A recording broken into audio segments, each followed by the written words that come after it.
dearest sisters and brothers, all my colleagues present on stage, Shri K.C. Venugopal ji, Shri Chennitala ji, and all my Kerala colleagues over here, and all my colleagues from Wayanad as well. I welcome all of you to this meeting, and I want to say how grateful I am for the immense love that all of you are giving me. എന്റെ ഏറ്റവും സ്നേഹമുള്ള സഹോദരി സഹോദരന്മാരെ, Shri KC Venugopalji, Ramesh ചെന്നിത്തലജി, അതുപോലെ വേദിയിലുള്ള എന്റെ സഹപ്രവർത്തകരെ, വയനാട്ടിലുള്ള എന്റെ സഹപ്രവർത്തകരെ, നിങ്ങളോട് ഞാൻ പറയാൻ ആഗ്രഹിക്കുന്നു, നിങ്ങൾ എനിക്ക് നൽകുന്ന ഇത്രയും വലിയ സ്നേഹത്തിന് ഞാൻ എത്രമാത്രം നിങ്ങളോട് കടപ്പെട്ടിരിക്കുന്നു എന്ന് പറയാൻ ഞാൻ ആഗ്രഹിക്കുന്നു. A few days ago, I came to Wayanad to file my nomination papers to become the UDF candidate from Wayanad. കുറച്ച് ദിവസങ്ങൾക്ക് മുമ്പ് ഞാൻ വയനാട്ടിൽ എന്റെ നാമനിർദ്ദേശ പത്രിക സമർപ്പിക്കാൻ, ഐക്യ ജനാധിപത്യ മുന്നണിയുടെ വയനാട്ടിലെ സ്ഥാനാർത്ഥിയാകാൻ വേണ്ട നാമനിർദ്ദേശ പത്രിക സമർപ്പിക്കാൻ വേണ്ടി ഞാൻ വയനാട്ടിൽ വന്നു.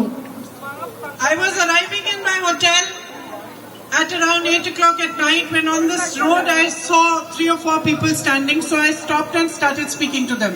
അന്ന് നാമനിർദ്ദേശ പത്രിക കൊടുക്കാൻ വന്നപ്പോൾ തലേ ദിവസം രാത്രിയില് ഞാൻ ഹോട്ടലിലേക്ക് വരുന്ന വഴിയില് രാത്രിയായിരുന്നു. ആ സമയത്തുള്ള റോഡിൽ 3-4 പേരുണ്ടായിരുന്നു. അവർ നിന്നപ്പോൾ ഞാൻ അവിടെ നിർത്തി. അവരെന്തോ സംസാരിക്കായിരുന്നു, ഞാൻ അവിടെ നിർത്തി. One of them was from the army. അതിൽ ഒരാൾ ആർമിയിൽ നിന്നുള്ള ആളായിരുന്നു. And he spoke Hindi also, so he explained to me that he had traveled all around the country with his job in the army.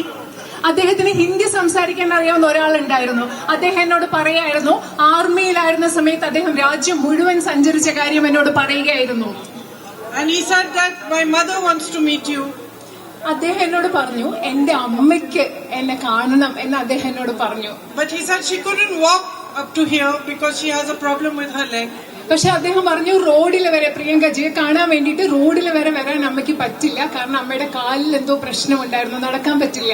So I said, take me to your house. And I walked with him towards his house.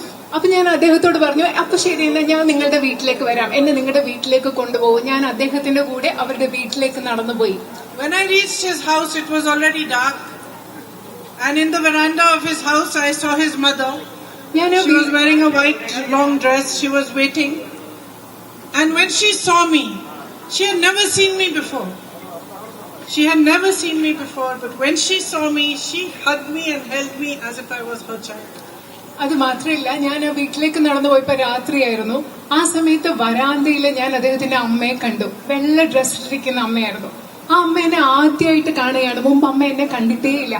പക്ഷെ എന്നെ കണ്ടപ്പോ സ്വന്തം മകളെ പോലെ എന്നെ ആലിംഗനം ചെയ്ത് ആ അമ്മ ചേർത്ത് പിടിക്കുകയായിരുന്നു വയനാട്ടിൽ.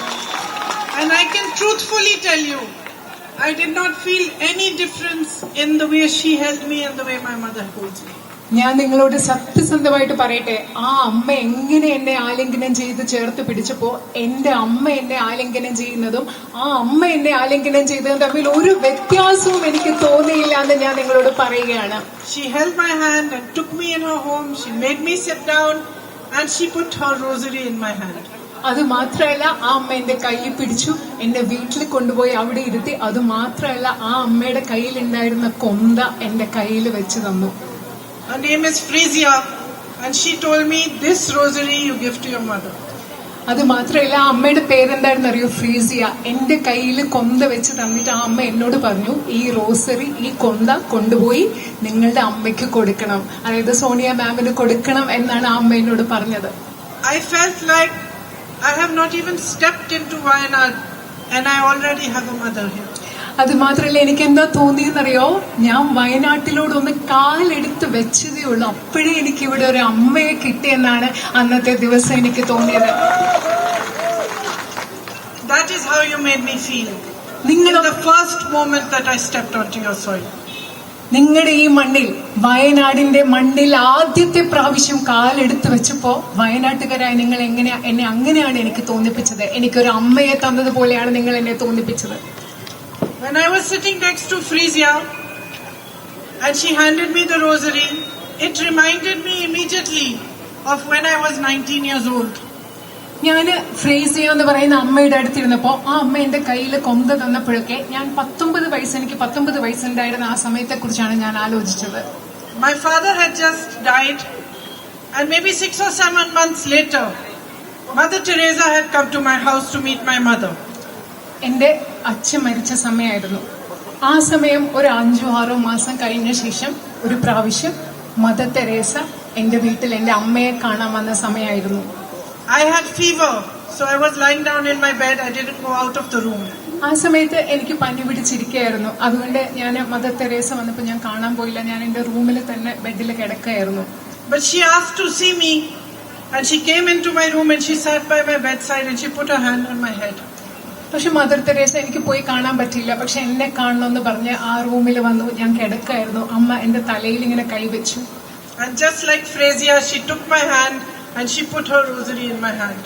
ഇപ്പോ കഴിഞ്ഞ പ്രാവശ്യം വയനാട്ടിൽ വന്നപ്പോ ഫ്രേസിയ എന്ന അമ്മ എന്റെ കയ്യിൽ ആ കൊന്ത വെച്ച് തന്നതുപോലെ അന്ന് മദർ തെരേസ എന്റെ കൈ പിടിച്ച് മദർ തെരേസയുടെ കയ്യിലിരുന്ന കൊന്ത എന്റെ കയ്യിൽ വെച്ച് തന്നു. And I think she saw that I was suffering because my father had died and I was troubled. And she probably may have realized that maybe I had fever because I was suffering and I was sad. ആ സമയം എന്റെ അച്ഛൻ മരിച്ചു കഴിഞ്ഞ സമയമായിരുന്നു. അന്ന് mother തെരേസയ്ക്ക് മനസ്സിലായിട്ടുണ്ടാവും ഞാൻ വലിയ ബുദ്ധിമുട്ടിലൂടെ കടന്നു പോവുകയാണ്, ഞാൻ വിഷമിച്ചിരിക്കുകയാണ്, ഞാൻ കഷ്ടപ്പാടിലൂടെ കടന്നു പോവുകയാണ്, അതുകൊണ്ടാണ് എനിക്ക് പനി പിടിച്ചതെന്നൊക്കെ മനസ്സിലാക്കിയിട്ടാവും ഒരുപക്ഷെ ആ കൊന്ത എന്റെ കയ്യിൽ വെച്ച് തന്നത്. And she said to me, "You come and work with me." അന്ന് മദർ തെരേസ എന്നോട് പറഞ്ഞു, എന്റെ കൂടെ വന്ന് നിങ്ങൾ ജോലി ചെയ്യൂ, എന്റെ കൂടെ വന്ന് പ്രവർത്തിക്കൂ എന്ന് പറഞ്ഞു. So about 5 or 6 years later, after I got married and I had my own home, I went to work with Mother Teresa's sisters in Delhi. വിവാഹം കഴിഞ്ഞ് 5-6 വർഷങ്ങൾക്ക് ശേഷം എന്റെ വിവാഹം കഴിഞ്ഞ് എനിക്ക് സ്വന്തം കുടുംബമൊക്കെ ആയ ശേഷം മദർ തെരേസയുടെ സിസ്റ്റേഴ്സ് ഓഫ് ചാരിറ്റിയോടൊപ്പം പ്രവർത്തിക്കാൻ വേണ്ടി ഞാൻ ഡൽഹിയിൽ പോയി. So I started, my job was to teach the little children there some English and some Hindi. എന്റെ ആദ്യത്തെ അവിടുത്തെ തൊഴില് മദർ തെരേസയുടെ സന്യാസ സമൂഹത്തോട് ചേർന്ന് പ്രവർത്തിക്കുമ്പോൾ അവിടെയുള്ള കൊച്ചു കുട്ടികളെ ഇംഗ്ലീഷ് പഠിപ്പിക്കുക, ഹിന്ദി പഠിക്കുക എന്നൊക്കെയുള്ള ജോലി ചെയ്താണ് ഞാൻ അവിടെ തുടങ്ങിയത്. This is the first time that I'm talking about this in public, but it has a context. ഞാന് ജീവിതത്തിൽ ആദ്യമായിട്ടാണ് ഒരു പൊതുവേദിയിൽ ഇത്തരം കാര്യങ്ങളെക്കുറിച്ച് ഈ കാര്യങ്ങളൊക്കെ പറയുന്നത്. പക്ഷെ ഇന്ന് നിങ്ങളോട് അത് പറയാൻ ഒരു സാഹചര്യമുണ്ട്. So my job was to teach the children, but on Tuesdays we also cleaned the bathrooms. We washed and mopped the floors. I helped to cook the food sometimes.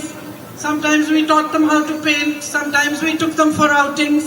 കുട്ടികളെ പഠിപ്പിക്കുകയായിരുന്നു എന്റെ ജോലി. പക്ഷെ ചില ദിവസങ്ങളിൽ എനിക്ക് പാചകം ചെയ്യേണ്ടി വരും. ചൊവ്വാഴ്ച ദിവസങ്ങളിൽ പാചകം ചെയ്യണം, അവിടെയൊക്കെ വൃത്തിയാക്കേണ്ടി വരും. കുട്ടികളെ ചിലപ്പോൾ പെയിന്റ് ചെയ്യാൻ പഠിപ്പിക്കേണ്ടി വരും. ചിലപ്പോൾ ഈ കുട്ടികളെ കൊണ്ട് പുറത്തു പോകേണ്ടി വരും. ഇതൊക്കെയാണ് അവിടെ ചെയ്തിരുന്നത്. And by working with them, I began to understand their suffering and their pain and what service means. അവരോടൊപ്പം പ്രവർത്തിക്കുമ്പോൾ, മദർ തെരേസയുടെ സന്യാസ സമൂഹത്തോടൊപ്പം പ്രവർത്തിക്കുമ്പോൾ എനിക്ക് മനസ്സിലായി കഷ്ടപ്പാട് എന്താണ്, ദുഃഖം എന്താണ് എന്ന് മനസ്സിലായി. അതുപോലെ സേവനം എന്താണ് എന്ന് എനിക്ക് ആ സമയത്ത് മനസ്സിലായി. And how a community can support those who have less, those who are suffering, those who are in trouble. അതുപോലെ അന്ന് എനിക്ക് മനസ്സിലായി എങ്ങനെയാണ് ഒരു സമൂഹത്തിന് ഒരുമിച്ച് ചേർന്ന് നിന്നുകൊണ്ട് കഷ്ടപ്പെടുന്നവരെ, നമ്മളെക്കാൾ കുറച്ചുള്ളവരെ, ബുദ്ധിമുട്ടുള്ളവരെ എങ്ങനെയാണ് സഹായിക്കാൻ പറ്റുക എന്ന് എനിക്ക് മനസ്സിലായി.